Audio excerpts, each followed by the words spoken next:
عمران خان د جیل نه په ټول ملک کې هلچل شروع کړی دی. ټول انتظامیه په منډه باندې ده، سپیشلی د اسلام آباد انتظامیه هغې هم منډې شروع کړي دي. د اډیاله جیل روډ مکمل بند کړی دی. بل طرف ته د اسلام آباد تاجران هم یو کیس شروع کړی دی، یو درخواست په عدالت کې دایر کړی دی چې په اسلام آباد کې د احتجاج نه کیږي، زموږ بزنس ته نقصان رسي، زموږ تجارت له نقصان رسي. نو په هغې باندې هم فیصله شوې ده، خو لا کمپلیټ فیصله نه ده جاري شوې.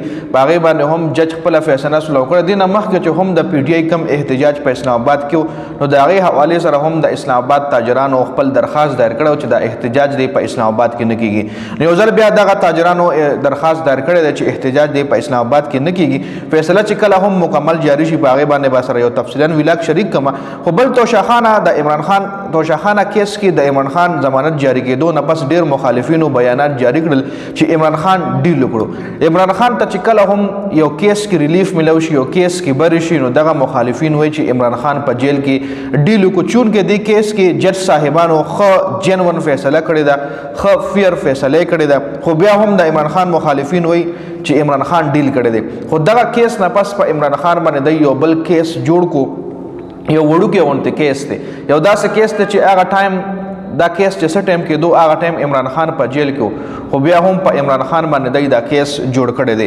یو په تانا نیو ټاون راولپنډي کې یو بله مقدمه په عمران خان درج شوه او جج صاحب ته یې وویل چې د عمران خان په دې مقدمه کې جسماني کسټډي پکار ده، مطلب عمران خان په دې کیس کې جسماني ریمانډ په هغه باندې ورکړه. نو بیا په هغې کیس کې عمران خان باندې 15 ورځې جسماني ریمانډ وختو، جسماني ریمانډ پې منظور شو.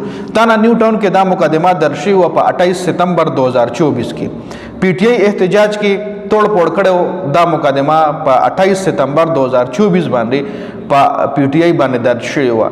عمران خان پکې هم په دې مقدمه کې را لړل شوی دی، چونکې عمران خان په 5 اګست 2023 کې گرفتار شوی دی. مطلب څه ټایم چې دا احتجاج کېدو عمران خان په جیل کې و، خو بیا هم عمران خان باندې په دې مقدمه کې د هغه نوم سر فهرست دی. بل خبر دا راغلی چې 24 نومبر احتجاج په وجه باندې به په ټول ملک کې انټرنیټ سروس بندیږي. ډیرو علاقو کې اوس هم بند شوي دي، روزدو کې به نورو علاقو کې هم دا ټوله انټرنیټ سروس چې کوم دی په ټول ملک کې یو ځل بیا بندیږي څنګه چې مخکې بند شوی دي. بل طرف ته ګنډاپور حوالې سره دا خبر هم راځي چې ګنډاپور خاموش دی او هغه مذاکرات کول غواړي. مطلب ګنډاپور وایي څه بیان نه جاری کوي د احتجاج حوالې سره، نو لږ داسې چې هغه بیا مذاکرات کوي، لږ داسې چې هغه بیا ډېر پیدا تنقید کوي چې هغه بیا یو ځل پټیږي آسان الفاظو کې. خو بل طرف ته مذاکرات که چرې کېږي نو دا ښه خبره ده، ځکه مذاکراتو کې به په ټیبل باندې دی کښېني د یو پارټۍ او د بلې پارټۍ چې کوم خپلو کې اګریمنټ ساین کېږي نو خامخا پی ټي آی چې کوم مطالبات کړي کېدای شي دی هغه یې ومني نو لا مذاکرات کېږي که نه. چې د پی ټي آی مطالبات دی نه مني نو بیا خو مذاکرات نه کیږي.